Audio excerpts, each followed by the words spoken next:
السلام علیکم ورحمۃ اللہ وبرکاتہ۔ الحمد للہ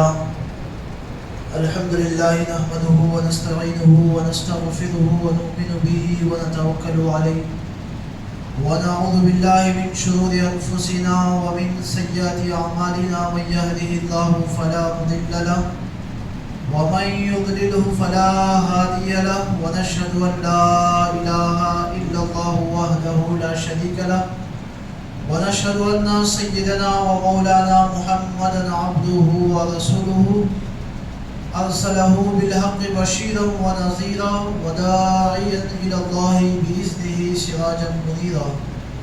فقد قال الله تبارك وتعالى في القرآن المجيد والفرقان الحميد: أعوذ بالله من الشيطان الرجيم، بسم الله الرحمن الرحيم. سبحان الذي أسرى بعبده ليلا من المسجد الحرام إلى المسجد الأقصى. صدق الله مولانا العظيم، وبلغنا على رسوله النبي الأمين الكريم، ونحن على ذلك لمن الشاهدين والشاكرين، والحمد لله رب العالمين. لي خمسة أطفي بها حظ الوباء الحاطمة: المصطفى والمرتضى وابناهما والفاطمة. آئیے قرآن مجید کی جس مقدس و محترم آیت کریمہ کی تلاوت کی میں نے شرف حاصل کیا ہے، اس کے متعلق کچھ سننے اور سنانے سے قبل آقا نامدار، مدینے کے تاجدار، دونوں عالم کے مالک و مختار، حبیب کردگار حضور احمد مجتبی محمد رسول اللہ صلی اللہ علیہ وسلم کی بارگاہ بے کس پناہ میں جھوم جھوم کر درود پاک کا نذرانہ پیش کریں. اللہم صلی وسلم وبارک علی محمد معدن الجود والکرم منبع العلم والحکم والحکم صلی اللہ علیہ وسلم. صلاۃ و سلام علیک یا رسول اللہ صلی اللہ تعالی علیہ وسلم. نبی اور آل نبی کی بارگاہ میں اور ایک مرتبہ بآواز بلند درود پاک کا نذرانہ پیش کریں. اللہم صلی علی سیدنا نبینا مولانا محمد معدن الجود والکرم وعلی آلہ واصحابہ وبارک وسلم. صلو علیہ صلاۃ و سلام علیک یا رسول اللہ صلی اللہ تعالی علیہ وسلم. اللہ رب العزت کا شکر ہے کہ اس نے ہمیں زندگی میں پھر اور ایک مرتبہ اللہ کے پیارے حبیب صلی اللہ علیہ وسلم کی معراج منانے کا موقع عنایت فرمایا ہے. سب سے پہلے میں چند اشعار آپ حضرات کی نظر کروں گا تاکہ جنہوں نے یہ اشعار لکھے ہیں ان کا فیضان بھی ہمارے ساتھ اس بیان میں چلتا رہے. وائس کھول چشمے حقیقت نور احمد کو دیکھا نہیں ہے. وائس کھول چشمے حقیقت نور احمد کو دیکھا نہیں ہے. یا رسول اللہ آپ کا جلوہ چاروں طرف ہے، کون کہتا ہے جلوہ نہیں ہے. آپ کا جلوہ چاروں طرف ہے، کون کہتا ہے جلوہ نہیں ہے. اور ڈر بتاتا ہے کس کا تو زاہد، تیرا دعویٰ کیا دھوکہ نہیں ہے. ڈر بتاتا ہے کس کا تو زاہد، تیرا دعویٰ کیا دھوکہ نہیں ہے. ہو رخ مصطفیٰ جب نظر میں، خوف دنیا وہ قبا نہیں ہے. ہو رخ مصطفیٰ جب نظر میں، خوف دنیا وہ قبا نہیں ہے. کہہ اٹھے حشر میں اہل محشر، با دل مضطرب آہ بھر کر. کہہ اٹھے حشر میں اہل محشر، با دل مضطرب آہ بھر کر. یوں تو آئے نبی لاکھ لیکن، یوں تو آئے نبی لاکھ لیکن اب شفاعت میں تم سا نہیں ہے. یوں تو آئے نبی لاکھ لیکن اب شفاعت میں تم سا نہیں ہے. اور شاخ گزری تمہاری جو فرقت، وجد میں آ گئی حق کی الفت. شاخ گزری تمہاری جو فرقت، وجد میں آ گئی حق کی الفت. کہہ اٹھے حشر میں اہل محشر، بدل مستقیم آہ بھر کر. یوں تو آئے نبی لاکھ لیکن اب شفاعت میں تم سا نہیں ہے. اور حور و غلمان بھی کہتے تھے ہر دم، عالم وجد میں سر کو کر خم. حور و غلمان بھی کہتے تھے صد غم عالم وجد میں صد کو کر غم، رخ سے پردہ ہٹا دو محمد ہم نے جی بھر کے دیکھا نہیں ہے، رخ سے پردہ ہٹا دو محمد ہم نے جی بھر کے دیکھا نہیں ہے۔ آئیے بلا تاخیر ہم معراج مصطفیٰ صلی اللہ علیہ وسلم کے عنوان کی طرف آتے ہیں۔ میں نے جو ابھی آخر میں اشعار جو شعر میں نے کہا ہے، کہہ اٹھے حشر میں اہل محشر بدل مضطرب آہ بھر کر، حور و غلما بھی کہتے تھے ہر دم عالم وجد میں صد کو کم خم، رخ سے پردہ ہٹا دو محمد ہم نے جی بھر کے دیکھا نہیں ہے۔ مکاشفۃ القلوب ایک کتاب ہے، اس میں حضرت امام غزالی رحمۃ اللہ علیہ نے لکھا ہے کہ جب پیارے آقا صلی اللہ تعالی علیہ وسلم معراج کے سفر کے لیے نکلتے ہیں تو جب مکمل سفر پیارے آقا صلی اللہ علیہ وسلم کا ہوتا ہے تو صحابہ کرام کی ہم نے واقعات پڑھا ہے، حضور کی زندگی کے تعلق سے ہم نے سنا ہے کہ پیارے آقا صلی اللہ علیہ وسلم کا مقدس چہرہ اللہ رب العزت نے اس چہرے کے جیسا کائنات میں کوئی چہرہ بنایا ہی نہیں ہے۔ تو ایسا مقدس چہرہ کہ صحابہ کرام کا جی چاہتا تھا کہ اپنے گھروں میں رہنے کے بجائے بار بار صاحب اللہ کے رسول کی بارگاہ میں جاتے، حضور کے چہرے انور کو دیکھتے ہوئے بیٹھ جاتے۔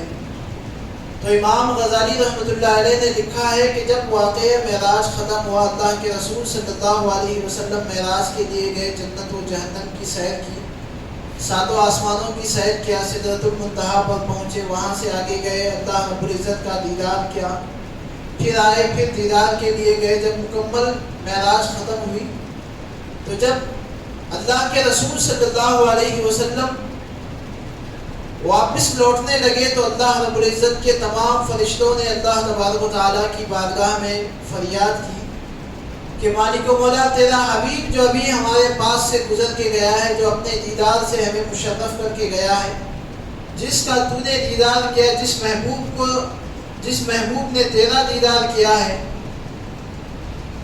ہم تمام فرشتوں نے جس محبوب کا تیرے محبوب کا دیدار کیا ہے۔ جب اللہ کے رسول واپس لوٹنے لگے تو تمام فرشتوں نے خدا کی بارگاہ میں فریاد کیا کہ اے اللہ رب العزت، ہم اس محبوب کو دوبارہ اپنی آنکھوں سے دیکھنا چاہتے ہیں۔ اور کیوں نہ فرشتے فریاد کرتے کہ جس محبوب کو دیکھنے کے لیے، جس محبوب کے دیدار کے مشتاق اللہ رب العزت جس کی ذات ہو، تو اس محبوب کے دیدار کے لیے فرشتے دوبارہ کیوں تمنا نہ کرتے؟ تو تمام فرشتوں نے خدا کی بارگاہ میں فریاد کی کہ مولا اس محبوب کو دوبارہ اور ایک مرتبہ بلانا، ہم اس کا دیدار کرنا چاہتے ہیں، جی بھر کے دیدار کرنا چاہتے ہیں۔ تو اللہ رب العزت نے سدرہ، ایک مقام ہے جسے ہم سدرۃ المنتہا کہتے ہیں، سنتے ہیں معراج کے واقعے میں، تو سدرہ ایک مقام ہے، اس ایک درخت کا نام ہے۔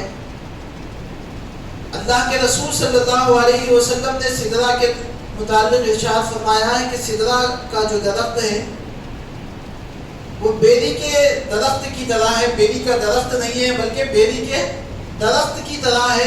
اور اللہ کے رسول صلی اللہ علیہ وسلم نے ارشاد فرمایا کہ اس کے جو پتے ہیں ہاتھی کے کانوں کی طرح بڑے بڑے ہیں۔ سبحان اللہ، ہاتھی کے کانوں کی طرح بڑے ہیں۔ اور اللہ کے رسول صلی اللہ علیہ وسلم ارشاد فرماتے ہیں ہر پتے پر اللہ رب العزت نے 70,000 فرشتوں کو رکھا ہے، اتنا مقدس درخت ہے۔ تو اللہ رب العزت نے ارشاد فرمایا کہ سدرہ درخت جو ہے اس مقام پر جمع ہو جانا، میں اپنے محبوب کو دوبارہ بلاؤں گا۔ اللہ کے رسول صلی اللہ علیہ وسلم اپنے گھر ابھی دوبارہ لوٹے نہیں تھے، تو اللہ رب العزت نے پھر اللہ کے رسول صلی اللہ علیہ وسلم کو سدرۃ المنتہا پر بلایا، فرشتوں نے جی بھر کے دیدار کیا۔ اور جب اللہ کے رسول صلی اللہ علیہ وسلم سدرہ پر پہنچتے ہیں، اس مقام پر پہنچتے ہیں، تو تمام فرشتے اس جگہ پر جمع تھے۔ جیسے ہی اللہ کے رسول صلی اللہ علیہ وسلم وہاں پر پہنچتے ہیں، اللہ کے رسول اس جگہ پر جلوگر ہوتے ہیں۔ تو امام غزالی رحمۃ اللہ علیہ نے لکھا ہے کہ جو فرشتوں کی، تمام فرشتوں کی زبان پر ایک زبان ہو کر نکلا تھا، وہ لفظ سبحان اللہ کا تھا۔ سبحان اللہ. جب اللہ کے رسول اس مقام پر پہنچتے ہیں جہاں پر پورے فرشتے حضور کے دیدار کے دوبارہ مشتاق تھے، تو امام غزالی رحمۃ اللہ علیہ ارشاد فرماتے ہیں جیسے ہی اللہ کے رسول وہاں پر پہنچتے ہیں تو تمام فرشتے ایک زبان ہو کر کہتے ہیں سبحان اللہ. تو یہ اللہ کے رسول صلی اللہ علیہ وسلم کے چہرے انور کو دیکھنا، آپ کی تعریف کو سن کر سبحان اللہ کہنا، یہ فرشتوں کی بھی سنت ہے. تو جب بھی ہم اللہ کے رسول صلی اللہ علیہ وسلم کی تعریف سنیں، آپ کی توصیف سنیں، آپ کی عظمتیں سنیں، تو ہماری زبانیں خاموش نہیں رہنا چاہیے، بلکہ سبحان اللہ اور ماشاء اللہ کی صدائیں ہماری زبانوں پر ہونا چاہیے. اس سے زیادہ میں آپ کو پریزنٹ نہیں کروں گا کہ آپ کو آخر تک کیا کہنا ہے. میں سمجھتا ہوں کہ آپ تمامی حضرات نے سمجھ گئے ہوں گے کہ آخر تک آپ کو کیا کہنا ہے. قرآن مجید میں اللہ تبارک و تعالیٰ نے 15ویں پارے میں جو آیت کریمہ میں نے تلاوت کی ہے، اس میں اللہ رب العزت نے ارشاد فرمایا سبحان الذی اسریٰ بعبدہ لیلا من المسجد الحرام الی المسجد الاقصی الذی بارکنا حولہ لنریہ من آیاتنا انہ هو السمیع البصیر. یہ قرآن پاک میں 15ویں پارے میں شروع کی آیت کریمہ ہے. مفسرین نے لکھا ہے قرآن پاک میں 3 مرتبہ 3 جگہوں پر اللہ رب العزت نے معراج کا تذکرہ فرمایا ہے. بالخصوص یہ آیت کریمہ جب بھی شب معراج کا موقع آتا ہے تو ہم یہ آیت کریمہ مقررین اپنے بیان میں اسی آیت کریمہ سے معراج کے سفر کو بیان فرماتے ہیں. معراج مصطفیٰ صلی اللہ علیہ وسلم ہم اور آپ اچھی طرح جانتے ہیں کہ یہ معراج اللہ رب العزت نے اپنا دیدار کرانے کے لیے پیارے حبیب صلی اللہ علیہ وسلم کو اپنے قرب میں بلایا. اسی کو معراج کہتے ہیں ہماری زبان میں. اور معراج میں جو تحفے ملے اس کو ہم نماز کہتے ہیں. ہمیں معلوم ہے کہ معراج کیا ہے، معراج میں ہمیں کیا ملا ہے یہ بھی معلوم ہے ہمیں. اور معراج اللہ رب العزت نے اپنے حبیب کو کیوں عطا فرمائی ہے یہ بھی ہم جانتے ہیں. میں آپ کو بتا دوں کہ پچھلے سال معراج النبی صلی اللہ علیہ وسلم کے موقع پر بیان کیا گیا تھا کہ معراج اللہ رب العزت نے اپنا دیدار اپنے حبیب کو کیوں عطا فرمایا ہے.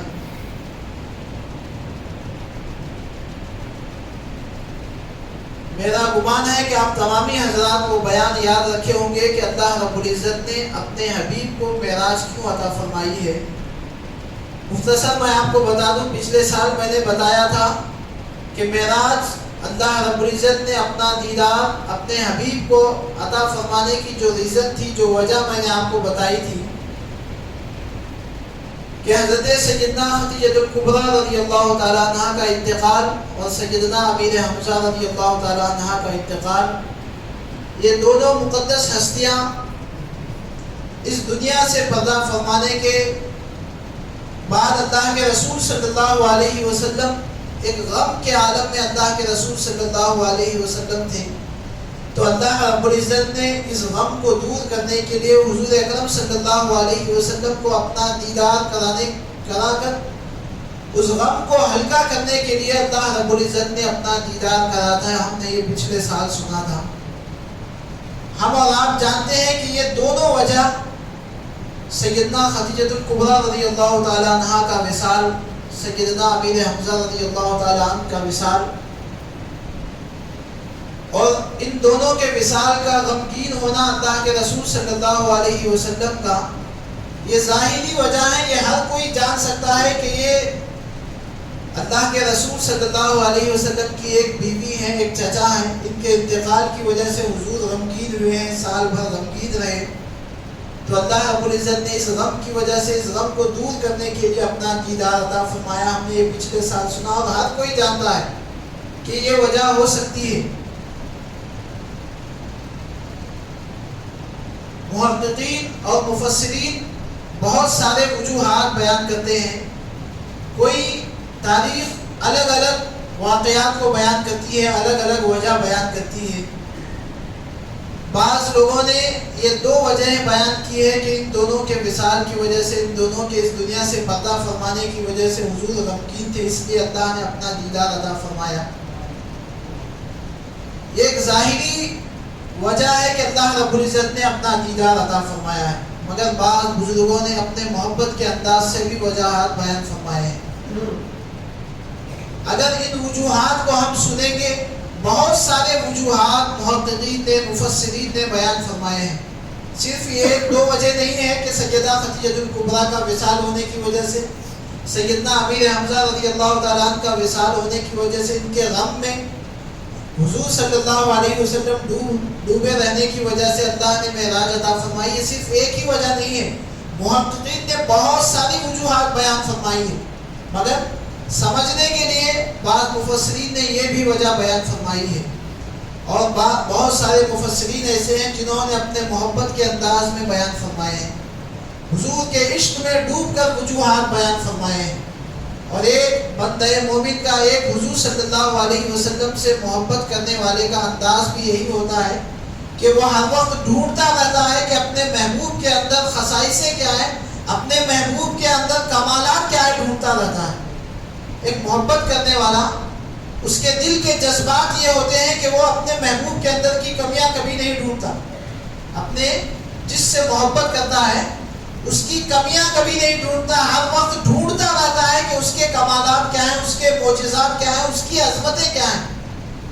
حضرت سیدنا بندہ نواز گیسو دراز رضی اللہ تعالیٰ، سبحان اللہ کہہ دے ایک مرتبہ، حضرت بندہ نواز گیسو دراز سے محبت کرنے والے ہیں۔ ایسا نہیں ہے کہ جب حضور کا نام لیا جائے، حضور کی عظمت بیان کی جائے، جبھی سبحان اللہ کہا جائے۔ بندہ نواز کے اگر ماننے والے، ان کے چاہنے والے ہیں تو ان کی زبانوں پر بھی ہونا چاہیے کہ جس کا نام آئے تو ہم اس کا نام سبحان اللہ کہیں، اس کا نام سنتے ہیں۔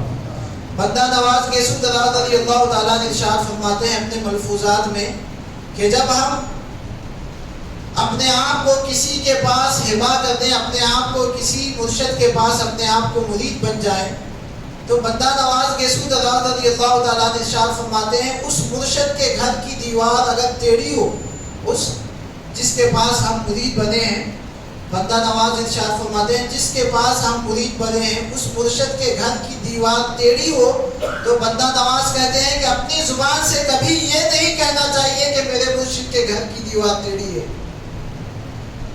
یہ عام سی بات ہے کہ ہماری زبان پر جب بھی ہم کسی گھر کو دیکھتے ہیں، کسی دیوار کو دیکھتے ہیں، تو ہماری زبان پر یہ آ جاتا ہے کہ دیوار بیدار اس طرح نہیں بننا چاہیے تھا، یہ ٹیڑھی ہے۔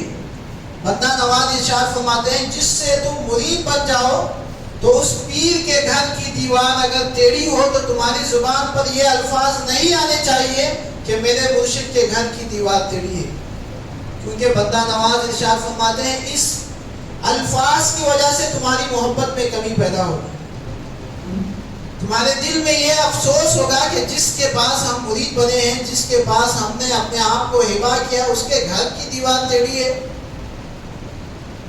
بعض لوگ، ہم اور آپ اگر کسی کے پاس ایسے نااہل کے پاس مرید بن جائیں جس کو نہ نماز کی تمیز ہو، نہ روزے کی تمیز ہو، نہ شریعت معلوم ہو، حضور صلی اللہ علیہ وسلم کی سنتیں کیا ہیں نہ معلوم ہو، مرید بن گیا، اب یہ خود مسجد میں آیا، نماز پڑھنے لگا، امام صاحب کے پاس کچھ سیکھنے لگا، دین سیکھنے لگا، حضور کی سنتیں سیکھنے لگا، اور ایک وقت ایسا آیا کہ اچھا نمازی بھی بن گیا، حضور کا اچھا عاشق بھی بن گیا، اور جس کے پاس یہ مرید بنا ہے اس کو نہ نماز آتی ہے، نہ روزہ آتا ہے، نہ حضور کی سنتوں کے تعلق سے کچھ معلوم ہے، تو آگے چل کے کیا ہوگا؟ اپنے پیر پر ہی اعتراض کرے گا کہ میں جس کے پاس مرید بنا ہوں اس سے تو اچھا میں ہوں۔ یہ کمی جس کے اندر آ جاتی ہے، جس کے اندر تھوڑا بہت پڑھنا لکھنا آ جائے، جس کے پاس نہ ہو، وہ اپنے اندر اچھائی ڈھونڈتا ہے، دوسروں کے اندر کمی ڈھونڈنے لگتا ہے۔ مگر بندہ نواز کا انداز دیکھیں کہ جس کے پاس ہم مرید بن جائیں، کہتے ہیں کہ اس کے گھر کی دیوار کو بھی ٹیڑھا تصور نہ کریں، تو ہم خیال کریں کہ جس محبوب کو اللہ نے بے عیب پیدا فرمایا ہے، جس محبوب کو اللہ نے بے عیب پیدا فرمایا ہے، اس محبوب سے ہم محبت کرتے ہیں، جس کے اندر کوئی کمی نہیں ہے، جس کے اندر کوئی برائی نہیں ہے، جس کے اندر کوئی عیب اللہ نے پیدا نہیں فرمایا، اس محبوب سے ہمارا ناطہ ہے، ہمارا رشتہ ہے۔ تو آپ غور کریں کہ وہ کتنا محبوب، کتنا بلند ہے، کتنا عظمت والا محبوب ہے جس کی ہم معراج منانے کے لیے جمع ہیں۔ تو اللہ کے رسول صلی اللہ علیہ وسلم کی یہ جو معراج ہے بہت سارے وجوہات ہیں. سب سے پہلے میں قرآن پاک کی آیت کریمہ سے میں آپ کو معراج کے تعلق سے کچھ سنانا چاہوں گا. اس سے پہلے میں عرض کرنا چاہوں گا کہ جو حضرات نوجوان باہر بیٹھے ان سے گزارش کروں گا کہ سامنے آ جائیں، اور جو حضرات نوجوان پیچھے بیٹھے ان سے بھی گزارش کروں گا کہ سامنے آ جائیں. پہلے سامنے کی جگہ کو پر فرما لیں تاکہ دوسرے بازو والوں کو نیند نہ آنے پائے. ایک مرتبہ درود پاک کا نذرانہ پیش کریں. اللہم صلی وسلم وبارک علی محمد ماجد الجود والکرم وآلہ وبارک وسلم. صلو علیہ صلاۃ و سلام علیک یا رسول اللہ صلی اللہ تعالی علیہ وسلم. قرآن مجید میں اللہ تبارک و تعالیٰ نے ارشاد فرمایا سبحان الذی اسریٰ بعبدہ لیلا من المسجد الحرام الی المسجد الاقصی. قرآن مجید میں اللہ تبارک و تعالیٰ ارشاد فرماتا ہے کہ پاک ہے وہ ذات جو رات کے تھوڑے سے حصے میں لے گئی راتوں رات اپنے محبوب کو. آپ تصور کریں، مفسرین اس آیت کریمہ کی تفسیر میں لکھا ہے کہ اللہ رب العزت نے اپنے محبوب کو معراج عطا فرمائی ہے. اور اس آیت کریمہ کا انداز دیکھیں، اللہ تبارک و تعالیٰ یہ آیت کریمہ حضور کی شان میں اتری ہے. کس کی شان میں؟ حضور کو معراج عطا فرمائی. تو آیت کریمہ کس کی شان میں ہوئی؟ حضور کی شان میں آیت کریمہ ہوئی. اور اس آیت کریمہ کی شروعات دیکھیں، اللہ رب العزت شان حضور کی بیان فرما رہا ہے. اور اللہ تبارک و تعالیٰ ارشاد فرما رہا ہے سبحان الذی اسریٰ، کہ پاک ہے وہ ذات جو رات کے تھوڑے سے حصے میں لے گئی اپنے محبوب کو. آپ غور کریں، حضور تشریف لے گئے ہیں معراج کو، اور اللہ رب العزت معراج کو حضور تشریف لے گئے یہ بیان نہیں فرمانا ہے. اللہ رب العزت اپنی پاکی بیان فرمایا اور ارشاد فرماتا ہے پاک ہے وہ ذات لے گئی اپنے محبوب کو. آپ غور کر کے دیکھیں، معراج کو کون جا رہا ہے؟ حضور تشریف لے جا رہے ہیں. مگر آیت کریمہ کیا بتا رہی ہے؟ جانے والے کے بارے میں نہیں بتا رہی ہے، لے جانے والے کے بارے میں بتا رہی ہے. جانے والا کون ہے؟ اللہ کے رسول صلی اللہ علیہ وسلم ہے. مگر آیت کریمہ کی شروعات کس سے ہے؟ حضور کی شان سے نہیں ہے. شان حضور کی شان میں آیت کریمہ نازل ہوئی، مگر آیت کریمہ شروعات کس سے؟ اللہ رب العزت کی شان سے.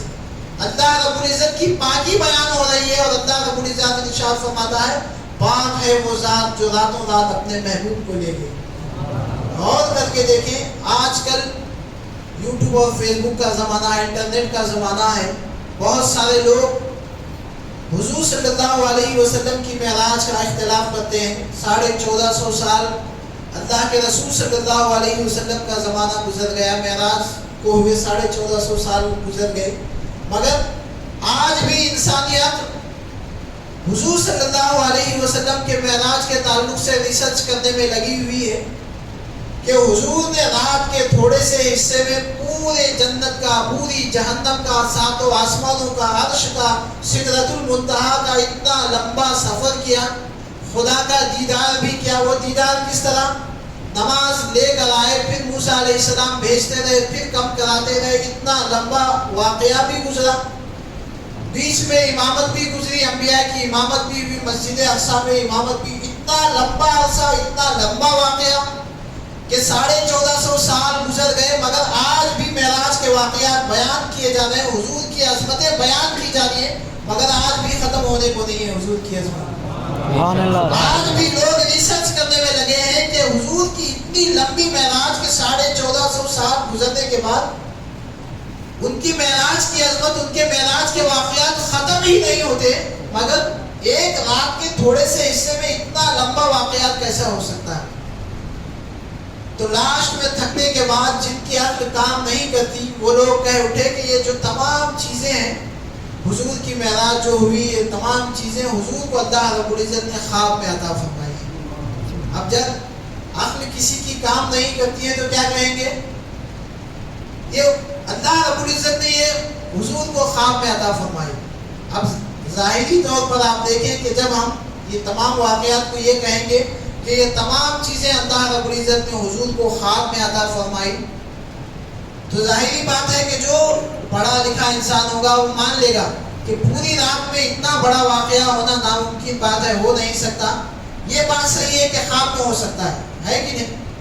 ہر انسان، پڑھا لکھا انسان کی عقل میں سماتی ہے یہ بات. جو پڑھا لکھا انسان ہے، جو ریسرچ میں لگا ہے، وہ سالوں گزرنے کے بعد وہ سمجھ نہیں سکتا کہ اتنی لمبی معراج رات کے تھوڑے سے حصے میں ہو نہیں سکتا ایسا. ایک نے بیان فرما دیا کہ یہ خواب میں ہوا ہے پورا. اب تو خواب ہمیں اور آپ سب کو آتے ہیں، معلوم ہے کہ رات کے تھوڑے سے حصے میں ہم کہاں سے کہاں آتے ہیں. ہمیں اگر میں صبح میں بیان کر دوں کہ صبح میں مجھے رات میں سویا تھا، صبح میں مجھے مدینہ المنورہ میں جا کر واپس آیا ہوں میں، تو آپ مانیں گے کہ نہیں مانیں گے؟ ہر کوئی مان لے گا. کیوں؟ خواب کی بات ہے. یہ ہزاروں میل سفر راتوں رات طے کرنا یہ خواب ہی کا ہو سکتا ہے. تو جن کی عقل کام نہیں کرتی، وہ حضرات نے یہ کہہ کر اپنے ہاتھوں کو اٹھا لیا کہ یہ تو خواب کی بات ہے. مگر حضرت ابن عباس رضی اللہ تعالیٰ اور تمام صحابہ کا، حضرت پورے صحابہ کا اس بات پر اتفاق ہے کہ اللہ رب العزت کے پیارے حبیب صلی اللہ علیہ وسلم کو جو معراج 27 رجب کو نصیب ہوئی ہے وہ جسمانی معراج ہے. اور حضرت ابن عباس رضی اللہ تعالیٰ اپنی کتاب میں ارشاد فرماتے ہیں کہ اللہ کے رسول صلی اللہ علیہ وسلم کو 34 مرتبہ اللہ رب العزت کا دیدار نصیب ہوا. 34 مرتبہ، 34 مرتبہ اللہ رب العزت کا دیدار نصیب ہوا. اور اس میں ایک مرتبہ اللہ رب العزت کے پیارے حبیب صلی اللہ علیہ وسلم نے جسمانی معراج فرمائی. 33 مرتبہ روحانی معراج نصیب ہوئی اور ایک مرتبہ جسمانی معراج نصیب ہوئی. اور یہ جو معراج ہے، جسمانی معراج، یہ تمام واقعات ایک رات کے تھوڑے حصے میں سمانا، یہ محبت کی بات ہے. یہاں پر دلیل، بڑے لکھوں کی دلیل یہاں پر کام نہیں آتی، یہاں محبت کی بات چلتی ہے. بہت سارے جن کو اللہ نے علم دینے کے باوجود بھی، جن کے دلوں میں اللہ اور اس کے رسول کی محبت کامل نہیں تھی، انہوں نے بہت ساری حدیثوں کو ڈھونڈنے چلے کہ کسی طرح ہم حضور کی اس معراج کو ہم خواب میں بیان کر دیں گے. ایک حدیث پاک کو انہوں نے ڈھونڈ کر نکالا کہ حضرت سیدہ خدیجہ الکبریٰ رضی اللہ تعالیٰ عنہ حدیث بیان فرماتی ہیں. وہ ارشاد فرماتی ہیں کہ اللہ کے رسول صلی اللہ علیہ وسلم جس وقت معراج کو تشریف لے گئے اور جب حضور واپس ہوئے، تو میں نے یہ اپنے دل میں گمان ہی نہیں کیا کہ حضور صلی اللہ علیہ وسلم میرے بستر سے جدا ہوئے تھے. میں اسی خیال میں تھی کہ اللہ کے رسول صلی اللہ علیہ وسلم میرے بستر پر ہیں، اسی خیال میں تھی. مجھے محسوس ہی نہیں ہوا کہ حضور میرے بستر سے جدا ہوئے. اس حدیث کو نکالنے کے بعد کیا فیصلہ کیا؟ دیکھا سیدہ خدیجہ الکبریٰ رضی اللہ تعالیٰ عنہ جو حضور کی بیوی ہے، ہمیشہ حضور کی ساتھ میں رہنے والی، انہوں نے کہا ہے کہ مجھے محسوس ہی نہیں ہوا کہ حضور صلی اللہ علیہ وسلم میرے بستر سے جدا ہوئے ہیں. تو غور کرنے کی بات ہے، جب حضور صلی اللہ علیہ وسلم حضرت خدیجہ الکبریٰ کے بستر سے جدا ہوئے ہی نہیں، تو اتنی لمبی معراج کیسے آ سکتی ہے؟ حدیث سے ثابت ہے. اس لیے یہ جسمانی معراج نہیں ہے بلکہ خواب کی تعبیر ہے. جنہوں نے حدیثوں کو نکالنے کی کوشش کی، جنہوں نے اپنے عقل کا استعمال کرنا چاہا، انہوں نے اس طرح ڈھونڈنے کی کوشش کی. مگر جو دل والے ہیں، جو محبت والے ہیں، انہوں نے اور ریسرچ کرنے کی کوشش کی. انہوں نے بعد میں نکال کر اس حدیث کی تحقیق نکال کے پیش کیا کہ یہ جو تم حدیث نکال کے پیش کر رہے ہو، یہ ہجرت کے بعد کی حدیث ہے. کس کے بعد؟ ہجرت سے پہلے کی حدیث ہے، بعد کی نہیں بلکہ ہجرت سے پہلے کی حدیث ہے. تو آپ غور کر کے ہجرت کے بعد کی حدیث ہے. ایک مرتبہ درود پاک کا نذرانہ پیش کریں. اللہم صلی وسلم وبارک علی محمد معدن الجود والکرم وآلہ وبارک وسلم صلی علیہ الصلاۃ والسلام علیک یا رسول اللہ صلی اللہ علیہ وسلم. تو جو محبت والے تھے انہوں نے بعد میں تحقیق کر کے بتایا یہ کہ تم جو یہ حدیث بیان کر رہے ہو، یہ حضور صلی اللہ علیہ وسلم کے مکہ المکرمہ سے مدینہ المنورہ ہجرت کرنے کے بعد والی حدیث ہے. اور اللہ رب العزت نے جو اپنے محبوب کو جسمانی معراج عطا فرمائی ہے وہ ہجرت سے سے پہلے عطا فرمائی۔ تو اب مفسرین نے یہ کھلا بتا دیا کہ یہ جو حضرت سیدنا خدیجہ الکبریٰ رضی اللہ تعالیٰ عنہ نے بیان فرمایا ہے، یہ جسمانی معراج کے تعلق سے نہیں بلکہ یہ روحانی معراج کے تعلق سے۔ یہ تمام دلیلیں ایک طرف ہے، یہ تمام دلیلیں ایک طرف ہے۔ کوئی کہتا ہے کہ خواب کی یہ پورا جو واقعہ معراج ہے یہ خواب ہے، کوئی اپنے علم کے حساب سے سوچنے کی کوشش کرتا ہے، کوئی اپنے انداز میں حضور کی کمی نکالنے کے لیے معراج کے واقعے کو جسمانی معراج سے جدا کر کے روحانی معراج کی طرف لے جانے کی کوشش کرتا ہے۔ مگر جو حضور صلی اللہ علیہ وسلم سے محبت کرنے والے ہوتے ہیں ان کے محبت کا انداز ہی کچھ اور ہوتا ہے، عقل اور سمجھاتی ہے، محبت اور طرف لے کر جاتی ہے۔ جب اللہ کے رسول صلی اللہ علیہ وسلم معراج کا واقعہ ختم ہونے کے بعد جب صبح ہوتی ہے، اللہ کے رسول صلی اللہ علیہ وسلم مکہ المکرمہ میں اعلان فرماتے ہیں کہ میں نے رات کے تھوڑے سے حصے میں اللہ رب العزت نے مجھے معراج عطا فرمائی ہے۔ اب یہ دیکھیں ہم اور آپ کا امتحان ہے، ایک ایمان والوں کا امتحان ہے یہ معراج۔ اللہ رب العزت نے اپنے محبوب کو یہ جو معراج عطا فرمائی ہے یہ حضور کو سب سے بڑا، حضور کا سب سے بڑا معجزہ ہے۔ کم و بیش 1,24,000 انبیاء کرام کو جو معراج عطا ہوئی، ان کو جو معجزات عطا ہوئے، ان تمام معجزات کو جمع کر دیا جائے تو ایک معجزہ جو ہے وہ حضور صلی اللہ علیہ وسلم کا معراج کا معجزہ ہے۔ تمام انبیاء کرام کم و بیش 1,24,000 انبیاء کرام کو جو اللہ نے معجزات عطا فرمائے، ان تمام معجزات سے بڑھ کر افضل معجزہ اللہ کے رسول صلی اللہ علیہ وسلم کو اللہ نے عطا فرمایا، اور وہ معراج کا معجزہ ہے۔ اور یہ وہ معجزہ ہے کہ جہاں پر انسانی عقل جس کو سوچنے کے لیے، انسانی عقل وہاں تک پہنچنے کے لیے قاصر ہے کہ سوچ سوچ کر انسانی عقل کی ایک پیڑھی گزر جاتی ہے، ان کی پیڑھیاں ختم ہو جاتی ہے، مگر معراج کا واقعہ کسی کی سمجھ میں نہیں آتا کہ کہاں تک پہنچے تھے، کہاں واقعہ ہوا تھا، کیسا ہوا تھا، اتنا لمبا واقعہ کیسا ہوا۔ لوگ سوچ سوچ کر ان کی پیڑھیاں ختم ہو جاتی ہیں مگر معراج کے واقعے کو سمجھ نہیں سکتے۔ مگر جب صدیق اکبر کی بارگاہ میں آئیں گے آپ، حضور صلی اللہ علیہ وسلم سے محبت کرنے والوں کی بارگاہ میں آئیں گے تو یہ معراج کا واقعہ 2 لفظوں میں سمجھ میں آ جائے گا، صرف 2 لفظوں میں ہمیں پورا واقعہ معراج سمجھ میں آ جائے گا۔ جب اللہ کے رسول صلی اللہ علیہ وسلم نے معراج کا واقعہ جب رات میں ہوا تو صبح میں اعلان فرمایا اللہ کے رسول نے کہ مجھے اللہ رب العزت نے رات میں معراج عطا فرمائی، مجھے اپنا دیدار کرایا، جنت و دوزخ کے نظارے دکھائے، 7 آسمان کی سیر کرایا، اتنے امامت فرمائی، انبیاء کی امامت کی۔ یہ تمام واقعات جب حضور نے صبح کو بیان فرمائے تو اب جو حضور صلی اللہ علیہ وسلم سے نفرت کرنے والے تھے، حضور سے دشمنی کرنے والے تھے، انہوں نے حضور کے اس واقعے کو، اس واقعے کے ذریعے حضور صلی اللہ علیہ وسلم کی انسلٹ کرنا چاہیے، حضور کی بے عزتی کرنا چاہیے کہ اتنے لمبی رات میں، اتنی چھوٹی سی رات میں اتنے لمبے سفر کیسے ہو سکتا ہے، یہ انسانی عقل میں آتا نہیں ہے۔ تو ابو جہل نے سوچا کہ صرف اللہ کے رسول صلی اللہ علیہ وسلم کے واقعات کو لے کر، حضور کی یہ بات کو لے کر پورے مکے میں پھیلا دوں گا کہ اللہ کے رسول صلی اللہ علیہ وسلم معاذ اللہ جھوٹ بولتے ہیں۔ پورے مکہ میں اس نے چاہا کہ ہر گھر جا کر اس نے اعلان کیا کہ کیا ایسا ہو سکتا ہے کہ رات کے تھوڑے سے حصے میں کوئی انسان 7 آسمانوں کی سیر کرے، خدا کا دیدار کرے، جنت و دوزخ کی سیر کرے رات کے تھوڑے میں سے، ایسا ہو سکتا ہے؟ جو حضور کی بارگاہ میں آتے جاتے تھے، حضور کی محبت کا دعویٰ کرتے تھے، ان کی محبت کا اعلان تھا، تو بعض یہ محبت کا امتحان تھا ان کا، تو جو حضور سے والیانہ ظاہری طور پر محبت کرتے تھے، حضور کی بارگاہ میں ایسے ہی آنا جانا تھا، ان کے دلوں میں محبت نہیں تھی، منافقت تھی، تو انہوں نے ابو جہل کی بات کو مان لیا کہ ہاں صحیح بات ہے کہ رات کے اتنے تھوڑے سے حصے میں اتنا لمبا سفر ہو نہیں سکتا۔ صحیح بات، ابو جہل کی بات صحیح ہے کہ حضور صلی اللہ علیہ وسلم نے معاذ اللہ جھوٹ بولا ہے۔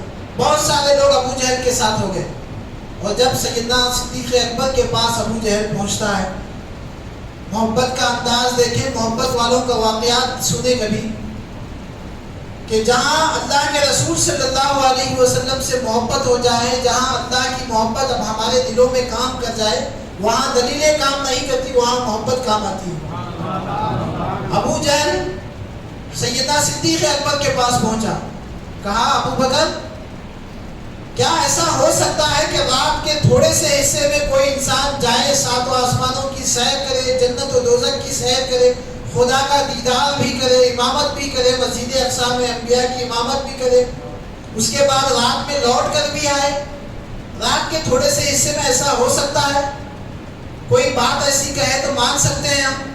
سیدنا ابو بکر صدیق رضی اللہ تعالیٰ نے بھی سنے نہیں تھے اللہ کے رسول کی بات۔ جب ابو جہل نے یہ بات کہی تو سیدنا صدیق اکبر رضی اللہ تعالیٰ عنہ نے کہا کیا ایسا تو نہیں ہو سکتا کہ رات کے تھوڑے سے حصے میں اتنا کوئی جا کر آ جائے، اتنا لمبا سفر کرے؟ ایسا ہو نہیں سکتا، یہ انسانیت اس کو تصور نہیں کر سکتی، اس کو مان نہیں سکتی۔ تو ابو جہل نے کہا ہاں میں یہی تو تمہیں سمجھانا چاہتا ہوں کہ جس کی تمہارے دلوں میں محبت ہے، جس کا تم کلمہ پڑھنا چاہتے ہو، وہ سچے رسول نہیں ہے، معاذ اللہ وہ تو جھوٹے رسول ہیں۔ اب اس کو ایک موقع مل گیا۔ جب ابو جہل نے یہ بات کہی تو سیدنا صدیق اکبر نے کہا کہ کیا میرے رسول نے یہ بات کہی ہے؟ تو ابو جہل نے کہا ہاں میں یہی تو سمجھانا چاہتا ہوں کہ تمہارے رسول نے یہ اعلان کیا ہے کہ رات کے تھوڑے سے حصے میں اتنا لمبا سفر کر کے آئے۔ تو اللہ کے رسول صلی اللہ علیہ وسلم کے وہ پیارے صحابی ان کا جواب سنے، یہاں ساری عقلیں کام کرنا ختم کر دیتی ہے۔ سیدنا صدیق اکبر نے کہا کہ اے ابو جہل اگر میرے رسول نے کہا ہے تو اس سے اور آگے کی بات کہیں تب بھی وہ سچ ہے۔ سبحان اللہ، سبحان اللہ، سبحان اللہ۔ یہ صرف ساتوں آسمانوں کا سفر، یہ انبیاء کی امامت، یہ خدا کا دیدار، یہ میرے رسول نے کہا ہے، یہ میرے رسول نے کہا ہے، اس سے اور آگے کی بات میرے رسول بھی کہہ دیں تو وہ حق ہے۔ سبحان اللہ۔ میرے رسول نے جو کہا ہے وہ سچ ہے۔ یہ صدیق اکبر کے دلائل ہے، ایمان والے کی دلیل ہے کہ جہاں پورے دلیلیں ختم ہو جاتی ہیں، جہاں انسانی عقل کام کرنا ختم کر جاتی ہے، وہاں محبت والی دلیل کام آتی ہے۔ تو معراج کے لیے ہمیں واقعہ معراج کو ماننے کے لیے فلاں حدیث کی، فلاں واقعے کی، فلاں ریسرچ کی، فلاں عالم دین کی، فلاں ملا کی ہمیں ضرورت نہیں ہے، ہمیں صدیق اکبر کی ضرورت ہے، ان کے دلیل کی ضرورت ہے۔ انہوں نے بلا دلیل کے حضور کی بات پر اللہ کے رسول صلی اللہ علیہ وسلم کی معراج کو مانا ہے۔ تو ہمارا بھی معراج النبی صلی اللہ علیہ وسلم کے متعلق یہی عقیدہ ہونا چاہیے کہ جو حضور صلی اللہ علیہ وسلم کو 27 رجب کو جو معراج عطا ہوئی ہے وہ جسمانی معراج ہے۔ ایسے تو اللہ رب العزت کی میں نے بتایا کہ اللہ رب العزت کا اللہ کے رسول صلی اللہ علیہ وسلم کو 34 مرتبہ اللہ رب العزت نے دیدار عطا فرمایا ہے، مگر ایک مرتبہ اللہ رب العزت نے جسمانی طور پر اپنے حبیب کو اپنا دیدار عطا فرمایا ہے، 33 مرتبہ روحانی معراج عطا فرمائی ہے۔ تو یہ واقع معراج کے دلائل بہت سارے لوگ آپ حضرات کو گمراہ کرنے کی یوٹیوب اور فیس بک کے ذریعے ویڈیو سن کر ہم گمراہ ہوتے ہیں کہ ہاں یہ دلیل کے ذریعے یہ جسمانی معراج نہیں ہو سکتی، یہ خواب کی معراج ہے۔ تو آپ حضرات یہ تمام دلیلوں کو ایک طرف رکھ دیں، صدیق اکبر کی ایک دلیل کو اپنے دلوں میں بٹھا لیں اور اس دلیل کے ذریعے ہم واقعہ معراج کو سمجھنے کی کوشش کریں کہ جو اللہ کے رسول نے کہا ہے وہی حق ہے، بس یہی معراج ہے حضور کی۔ حضور نے کہا ہے کہ راتوں رات گئے ہیں، جنت کی سیر کی ہے، جہنم کی سیر کی ہے، بس ہمیں ماننا یہی ہمارا ایمان کا تقاضا ہے۔ ایک مرتبہ درود پاک کا نذرانہ پیش کریں، اللہم صلی وسلم وبارک علی محمد معدن الجود والکرم وآلہ وبارک وسلم، صلو علیہ الصلاۃ والسلام علیک یا رسول اللہ صلی اللہ تعالی علیہ وسلم۔ تو ایک معراج کا ایک مضمون ہے کہ اللہ کے رسول صلی اللہ علیہ وسلم کو اللہ رب العزت نے معراج عطا فرمائی، وجہ یہ ہے، اور بہت ساری وجوہات ہیں، مگر میں آپ کو ان تمام وجوہات سے میں بالخصوص آپ کو جو معراج کا مقصد ہے وہ بتا کے میں اپنی بات کو ختم کر دوں گا کہ اللہ کے رسول صلی اللہ علیہ وسلم کو اللہ رب العزت نے جو معراج عطا فرمائی ہے، تمام انبیاء کرام رضوان اللہ علیہم اجمعین کم و بیش 1,24,000 انبیاء کرام کو اللہ نے بے شمار معجزات عطا فرمائے۔ مگر یہ جو معراج کا معجزہ ہے یہ کسی نبی کو کسی رسول کو اللہ رب العزت نے یہ معجزہ عطا نہیں فرمایا۔ ہم اور آپ سنتے آتے ہیں کہ حضرت موسیٰ علیہ السلام بھی اللہ رب العزت کی بارگاہ میں فریاد کرتے ہیں، اپنا معروضہ پیش کرتے ہیں کہ اے اللہ رب العزت میں تیرا دیدار کرنا چاہتا ہوں۔ معراج یہی تو ہے، اللہ رب العزت کا دیدار کرنا۔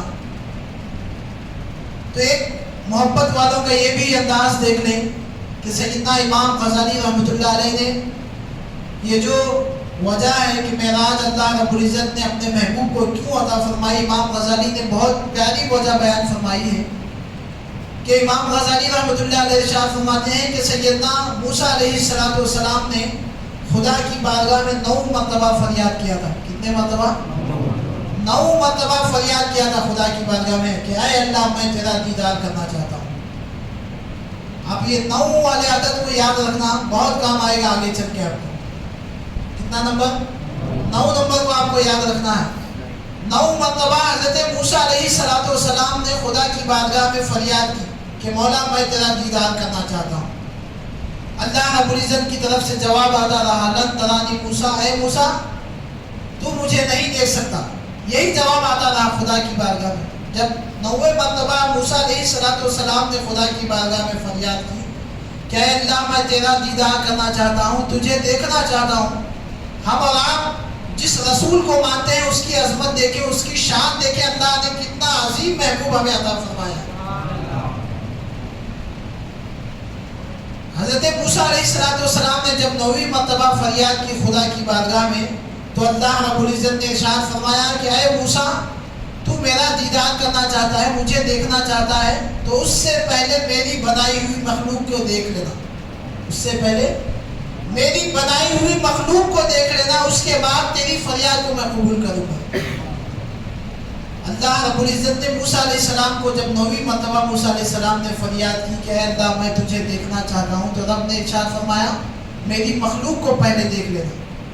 اللہ رب العزت نے حضرت موسیٰ علیہ السلام کو کوہ طور پر بلایا 9ویں مرتبہ، اور تمام فرشتوں کو، تمام اللہ رب العزت کی مخلوق، یہ فرشتے بھی اللہ رب العزت کی مخلوق ہیں، تو تمام فرشتوں کو اللہ رب العزت نے حضرت موسیٰ علیہ السلام کے سامنے سے گزارنا شروع کیا۔ ایک ایک فرشتہ حضرت موسیٰ علیہ السلام کے سامنے گزر رہا ہے۔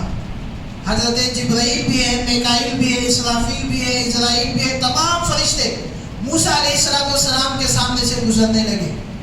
جب فرشتے گزرنے لگے، یہ اللہ رب العزت کی بنائی ہوئی مخلوق ہے، اللہ نے ارشاد فرمایا کہ اے موسیٰ میرے دیدار کا جو تمہیں تمنا ہے، اس سے پہلے میری یہ جو بنائی ہوئی مخلوق فرشتے ہیں ان کا دیدار کر لو پہلے، اس کے بعد میری دیدار کی تمنا کرنا۔ موسیٰ علیہ السلام کے سامنے ایک ایک فرشتہ آتا گیا، جبرائیل بھی گزر رہے ہیں، میکائیل بھی گزر رہے ہیں، اسرافیل بھی گزر رہے ہیں، اسرائیل بھی گزر، تمام فرشتے گزر رہے ہیں۔ جب تمام فرشتے گزر چکے تو موسیٰ علیہ السلام نے خدا کی بارگاہ میں فریاد کی کہ اے اللہ میں نے جو تیری بارگاہ میں یہ گستاخی کی ہے، اس گستاخی کے لیے میں تیری بارگاہ میں توبہ کرتا ہوں۔ میں نے جو تیری مخلوق فرشتوں کا دیدار کیا ہے یہی میرے لیے کافی ہے، اب اس سے آگے میں تیرا دیدار نہیں کر سکتا۔ یہ دیکھیں موسیٰ علیہ السلام 9 مرتبہ فریاد کرتے ہیں، اس کے بعد اللہ رب العزت فرشتوں کو ان کے سامنے بھیجتا ہے کہ ان کا دیدار کرو، اس کے بعد میری تمنا کرنا۔ جب فرشتوں کا دیدار کرتے ہیں تو کیا کہتے ہیں؟ اے اللہ میں تیری بارگاہ میں توبہ کرتا ہوں، جو میں نے یہ الفاظ کہے کہ تیرا دیدار کرنا چاہتا ہوں، ان الفاظ کو میں واپس لیتا ہوں۔ اور اللہ کے رسول صلی اللہ علیہ وسلم ارشاد فرماتے ہیں یہ جو تمام فرشتے جبرائیل میکائیل گزرے ہیں، اس میں ایک فرشتہ اسرائیل ہے جو ہماری موت روح قبض کرنے کے لیے آتے ہیں۔ ہر کوئی جانتے ہیں کہ میکائیل اسرائیل آتے ہیں جنہیں ہم ملک الموت بھی کہتے ہیں۔ اللہ کے رسول صلی اللہ علیہ وسلم ارشاد فرماتے ہیں اللہ رب العزت نے ملک الموت اسرائیل کو ایسا پیدا فرمایا ہے کہ جب کسی نیک انسان کی روح قبض کرنے کے لیے جاتا ہے، اس کی روح نکالنے کے لیے جاتا ہے، تو ایسے خوبصورت انداز میں جاتا ہے کہ جیسے ہی اس نیک بندے کے پاس پہنچتا ہے وہ دیکھ کر اس کی روح خوش ہو جاتی ہے۔ اب وہ خود بخود اپنی روح اس فرشتے کو دینے کے لیے تیار ہو جاتا ہے۔ اتنا خوبصورت شکل میں اللہ رب العزت اسرائیل علیہ السلام کو نیک بندے کے پاس بھیجتا ہے. مگر جب کسی گناہ گار کے پاس آتا ہے، کسی خطا کار کے پاس اسرائیل علیہ السلام روح نکالنے کے لیے آتے ہیں، تو اللہ کے رسول صلی اللہ علیہ وسلم ارشاد فرماتے ہیں وہی اسرائیل جو نیک بندے کے پاس خوبصورت شکل میں آئے تھے، وہی اتنی بدصورت شکل میں آتے ہیں کہ بندہ دیکھ کر اس کی روح قبض کرنے سے پہلے چاہتا ہے کہ میری روح ابھی قبض ہو جائے. اتنی بدصورت شکل میں آتے ہیں. مگر قربان جائیں ہمارے رسول کی عظمت پر. جب موسیٰ علیہ السلام اس مخلوق کو دیکھتے ہیں، اسرائیل کو دیکھتے ہیں، جبرائیل کو دیکھتے ہیں، تو خدا کی بارگاہ میں اپنے الفاظ کو واپس لینے کے لیے توبہ کرتے ہیں. مگر جب اللہ کے رسول صلی اللہ علیہ وسلم معراج پر پہنچتے ہیں، جب وہاں جنت و جہنم کا نظارہ کرتے ہیں، تو اللہ کے رسول صلی اللہ علیہ وسلم جب وہاں پر پہنچتے ہیں تو اسرائیل علیہ السلام کو دیکھ کر جبرائیل علیہ السلام سے پوچھتے ہیں کہ میں نے پورے سفر معراج میں دیکھا کہ پہلے آسمان پر گیا، ساتویں آسمانوں کی سیر کی، جنت کی سیر کی، جہنم کی سیر کی، مگر اے اسرائیل ہر فرشتہ مجھے دیکھ کر مسکراتا میں نے دیکھا ہے، مگر یہ کون سا فرشتہ ہے مجھے دیکھ کر بھی مسکرانا نہیں رہا، اس کے چہرے پر خوشی نہیں ہے. تو حضرت جبرائیل علیہ السلام نے ارشاد فرمایا کہ یا رسول اللہ صلی اللہ علیہ وسلم یہ اسرائیل ہیں، انہوں نے جب سے جہنم کو دیکھا ہے ان کے چہرے پر کبھی خوشی نہیں ہے. اللہ اکبر، کتنی خوفناک جہنم ہوگی. اللہ کا وہ مخلوق فرشتہ جس کو اللہ نے فرشتہ بنایا، جس کو گناہوں سے پاک رکھا ہے، جو ہمیشہ ہر فرشتہ گناہوں سے پاک ہے، معصوم ہے، مگر اس فرشتے کی شان دیکھیں. اللہ رب العزت نے اتنا معصوم بنانے کے باوجود بھی جبرائیل علیہ السلام نے ارشاد فرماتے ہیں یا رسول اللہ جب سے انہوں نے جہنم کو دیکھا ان کے چہرے پر کبھی خوشی نہیں آتی. کتنی خوفناک وہ جہنم ہوگی. اگر ہم گناہ کریں گے تو ہمارے لیے یہی عذابات جو سنائے جاتے ہیں، اللہ کے رسول صلی اللہ علیہ وسلم نے جو سنائے ہیں کہ فلاں گناہ کرنے کی وجہ سے یہ عذاب ہوگا، جہنم میں اتنی سزا ملے گی، کیوں؟ ہمارے دل میں خوف پیدا ہو، ڈر پیدا ہو. اسرائیل علیہ السلام جیسے اللہ کے مقرب فرشتے، خدا کی بارگاہ میں رہنے والا فرشتہ دیکھیں، ان کا عالم یہ ہے کہ انہوں نے کبھی اپنی زندگی میں چہرے پر خوشی لانے کی کوشش نہیں کی. کیوں؟ کیونکہ انہوں نے جہنم کو ایک مرتبہ دیکھا. آپ کوشش کریں کہ ہم جو گناہ پر گناہ کیے جا رہے ہیں، خطا پر خطا کیے جا رہے ہیں، اگر ہمارا حال اسی جہنم میں جانے کا ہم حقدار بن جائیں تو کیا حال ہوگا ہمارا. جس کو اسرائیل دیکھنے کے بعد کبھی ہنسنا بھی پسند نہیں کرتے، اگر اس جہنم میں اللہ رب العزت ہمارے گناہوں کی سبب وہ جہنم عطا فرما دے تو آپ سوچیں ہمارا کیا حال ہوگا. تو آگے اور گزرے تو ایک اور فرشتے کو دیکھا کہ اسی حالت میں تھا جس حالت میں اسرائیل علیہ السلام تھے. تو اللہ کے رسول نے پوچھا کہ اے جبرائیل یہ فرشتہ کون سا ہے جو تمام فرشتے ہنس رہے ہیں، اس فرشتے کے چہرے پر خوشی بھی نہیں ہے. تو جبرائیل علیہ السلام نے ارشاد فرمایا یا رسول اللہ صلی اللہ علیہ وسلم یہ جہنم کا داروغہ ہے، جہنم کا واچمین ہے، ہمیشہ جہنم کے دروازے پر رہنے والا ہے. اس نے جب سے اللہ رب العزت نے اس کو جہنم کے دروازے پر مقرر کیا ہے اس نے ہنسنا بھول گیا ہے.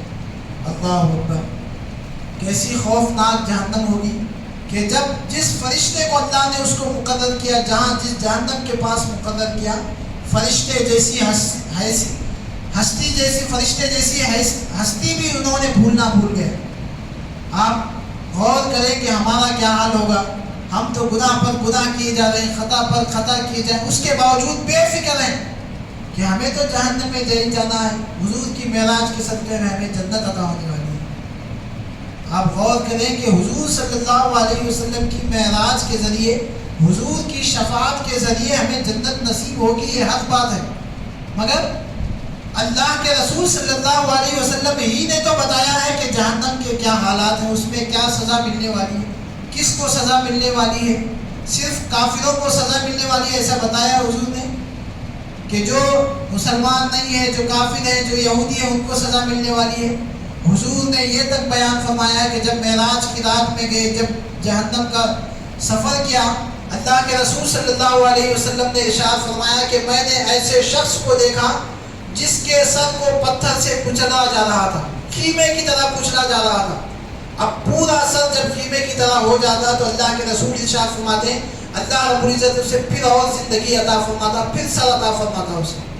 پھر فرشتے پتھر سے اس کے سر کو کچلتے، پھر خیمے کی طرح بنا دیتے، پھر اللہ رب العزت اسے اور زندگی عطا فرماتا، اس کے جسم کو پھر بنا دیتا، پھر فرشتے اس کے سر کو کچلتے. اللہ کے رسول صلی اللہ علیہ وسلم نے جبرائیل سے پوچھا کہ یار اس لیے ہم کرتے ہیں تاکہ ہمیں بھی اسلامی زندگی نصیب ہو جائے. ہماری جوانی گزر جاتی ہے، بڑھاپا گزر جاتا ہے مسجدوں میں بیٹھ کر، بیانات میں بیٹھ کر، مگر جو جوانی میں ہماری زندگی ہوتی ہے بڑھاپے تک وہی زندگی ہماری گزرتی ہے. واقعات بھی سنتے ہیں، معلوم بھی ہے فرض کیا ہے، نفل کیا ہے، سنتیں کیا ہیں، ہر چیز ہمیں معلوم ہے. جس سے ہم محبت کرتے ہیں غوث اعظم، ان کی شان کیا ہے، انہوں نے کیا تعلیم دی ہے، کیا دعوت دی ہے، وہ بھی ہمیں معلوم ہے. جس غریب نواز سے محبت کرتے ہیں انہوں نے سیستان چھوڑ کے یہاں کیوں آیا یہ بھی معلوم ہے. جس بندہ نواز سے محبت کرتے ہیں انہوں کہاں تھے، کدھر آئے، کہیں کو آئے، سب معلوم ہے ہمارے. مگر جس سرمست ولی کی ہم بات کرتے ہیں، جس کے ہم نعرے لگاتے ہیں، جس کے نام پر ہم کھاتے ہیں، ان کا مشن کیا ہے، ان کا پلان کیا تھا، یہاں آنے کا مقصد کیا تھا، یہ ہمیں معلوم ہے، سب کو معلوم ہے. مگر ان کے نام پر صرف ان کو جو جس طرح بھیک دی جاتی ہے نا بزرگوں کو، فقیروں کو جس طرح بھیک دی جاتی ہے، ہم بھی فاتحہ کے نام پر، بزرگان دین کے نام پر صدقہ کے طور پر دے کر ختم کر دیتے ہیں. ان کی محبت کو وہیں پر ختم کر دیتے ہیں. یہی ہماری محبت ہے. 5,000 10,000 میں کھانا کھلا دیا، کسی ٹھنڈے کٹے میں دے دیا، کسی مکان بنانے کے لیے ہم 10,000 دے دیے تو ہماری محبت وہیں پر ختم ہو جاتی ہے. آج میں آپ کو بتاؤں کہ آپ ہمیں مکانات سے زیادہ، درگاہوں سے زیادہ، ہمیں جھنڈا کٹوں سے زیادہ ہمیں مسجدوں کو آباد کرنے کی ضرورت ہے. یہ تمام چیزیں ہم جھنڈوں کو آباد کر رہے ہیں، جھنڈے کٹوں کو آباد کر رہے ہیں. آپ سمجھیں گے کہ یہ تاثیر بابا کب سے تبلیغ جماعت میں جا کر آئے ہیں، کب سے اجتماع میں جا کر آئے ہیں، آپ یہ سوچ رہے ہوں گے. اگر ہمارے پاس اگر کوئی نوجوان شادی کیا ہے، میں آپ کو مثال کے طور پہ بتانا چاہوں گا، اگر کوئی نوجوان شادی کیا ہے، جیسے ہی بیوی آئے تو بیوی کی قدر کرنا، اس کی عزت کرنا، اس کا نان و نفقہ، اس کا کھانا پینا سب اس کے ذمہ آتا ہے کہ نہیں؟ آتا ہے کہ نہیں؟ آپ کے بیوی کا ذمہ آپ کے ہے کہ نہیں؟ آپ کا بیوی کا کھانا پینا، اٹھنا بیٹھنا، اس کا رہنا، کپڑے پہننا آپ کے ذمہ ہے کہ نہیں؟ جب تک وہ آپ کی بیوی نہیں تھی، ماں باپ کے گھر میں تھی، تو ایک باپ کی ذمہ داری وہ نبھاتا تھا. جیسے ہی آپ کی گھر میں آئی تو ذمہ داری کس کی تھی؟ آپ کی ہو گئی. جب بیوی کسی کے گھر میں آئی تو مجھے بتائیں کہ جیسے ہی بیوی آئی تو آپ کے ماں باپ کی عزت کرنا، ان کی قدر کرنا، ان کو کھلانا پلانا، ان کا رہنا سہنا کیا آپ کے ذمہ ہے کہ نہیں؟ ہے کہ نہیں؟ بیوی آ جانے کی وجہ سے والدین کی قدر کرنا، ان کی عزت کرنا، ان کا کھانا پینا، ان کی ذمہ داریاں ختم ہو جاتی ہیں آپ سے. جب تک وہ زندہ ہیں اولاد کی بنا پر آپ کی ذمہ داری بنتی ہے کہ ان کی عزت کرے، ان کو کھلائے، ان کو پلائے. جس طرح آپ کو بچپن میں آپ کی پرورش کی ہے، بڑھاپے میں آپ کی ان کی پرورش کرے، ان کا اعزاز کرے، ان کی عزت کرے، آپ کی ذمہ داری ہے. کیا کوئی یہ کہہ سکتا ہے کہ بیوی آنے کی وجہ سے ماں باپ کی قدر ختم ہو جائے گی، ماں باپ کی عزت، ان کا خرچہ کرنا آپ کے ذمہ ختم ہوگا؟ یہ جھنڈا کٹے، یہ درگاہیں، یہ مکانات، یہ دین کی ایک شان ہے، اس کو ہم اس کا انکار نہیں ہے. ان تمام چیزوں سے پہلے ہمیں مسجدوں کو آباد کرنے کی ضرورت ہے.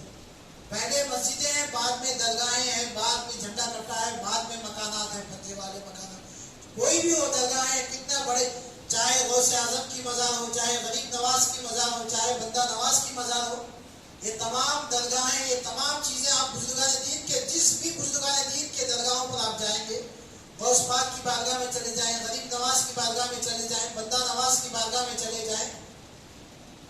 جب غوث پاک کی بارگاہ میں جائیں گے تو ایک مسجد ملے گی جس کو غریب غوث پاک نے بنایا ہے، سب کہیں گے. آپ وہاں پر جائیں گے تو بتانے والے کیا کہیں گے؟